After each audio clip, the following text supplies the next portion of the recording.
And he joins us now. Good morning, Donald. How are you? Good morning. Good morning, sir. How's it going? We're doing all right. So, I mean, we see the press reports. We hear that you're thinking about running for, presidency. Why would Donald Trump want to be the president of the United States with everything you have and that you've done in your life?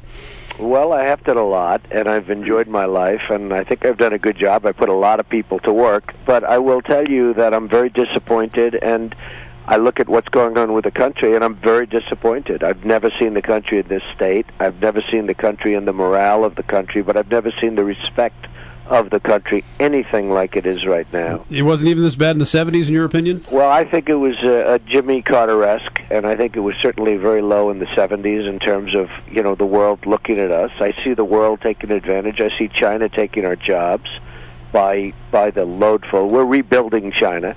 And I see it every day. I build buildings, and half of the products I order, they have to come from China, because if they don't come from China, we're not almost making them anymore. And it's a very, very serious situation. I look at OPEC and what they're doing to oil. Look at oil. Look what's going on. There's so much oil. Every ship at sea is loaded up with oil. They don't know what to do with it, and yet we're hitting new highs, and we soon will be hitting new highs, definitely. And I just see that we don't have anybody saying, hey, fellas, it's time to stop. And, the country is really in a bad state. Mr. Trump, let me ask you, this is Tony Blankley, a question a lot of people here in town are asking. What's the chances that you'll run? I mean, is it more than 50%? Because if you run, you're going to be, we understand you're going to be a formidable candidate. But everyone's wondering, is this more likely than not to happen or less likely than not to happen? Well, Tony, I'm going to make a decision by June, and it sounds trivial, and I hate almost saying it, but I'm not allowed to do it right now because of the fact, and I might very well do it right now, except at the fact that I'm doing Celebrity Apprentice. It goes on Sunday night, and it's for 15 weeks. I'm not allowed to do it. Otherwise, everybody goes on and says, could I have 2 hours of primetime television? Right? So we'll just have to wait. Let me ask you, if I can, one policy question. Yes, I know that you've come out against the Afghan war, and I have too, not that matters, but you were pretty quick to say that we ought to at least do a no-fly zone in Libya. Do you worry that creeping military involvement in Libya may end up lasting longer than you hope? Or would you said quick in, quick out? Or was to that effect? Right. Let me just sort of rephrase what you said about Afghanistan.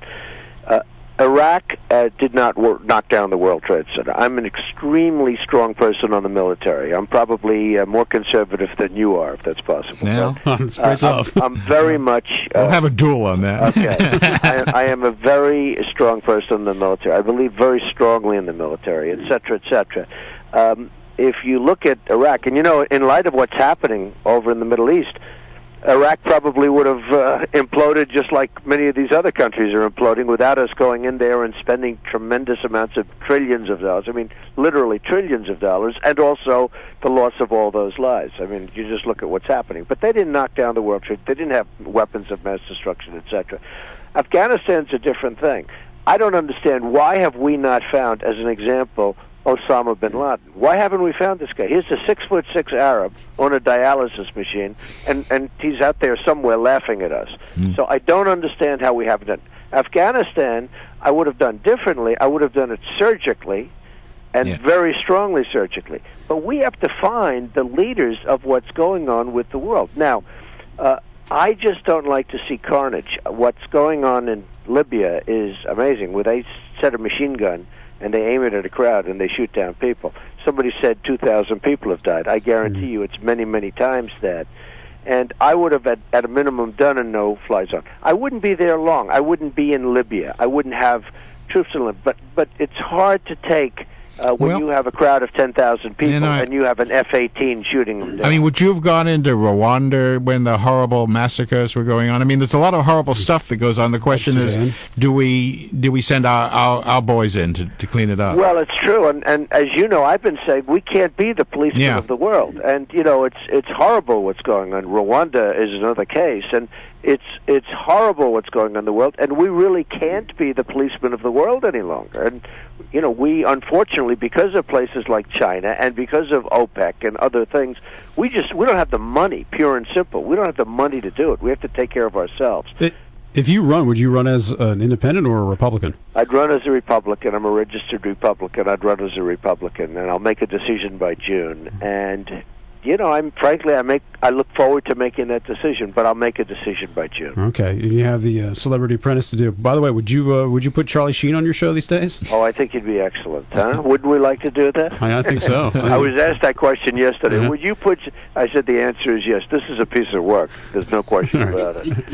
All right, I have to ask you one more question because I know because the NFL has this issue going on right now with their Players Association. I know you were involved in the USFL as a capitalist. And as somebody who likes sports, are you in favor of a salary cap? Is that anti-American?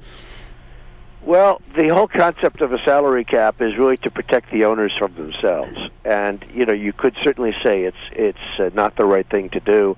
The owners are trying to get that through. It's going to be very interesting to see the NFL negotiate because it truly is an amazing league, and they've been beating the union for years and years. It'll be very interesting to see what happens right now. But, it's really to protect the owners from themselves. So you could say, wow, you're not supposed to do that. Let's see what happens. All right. Good to have you on the show, and if you run, make sure you give us a call, okay? I will indeed. Have a good time. Donald Trump Thanks here. a lot.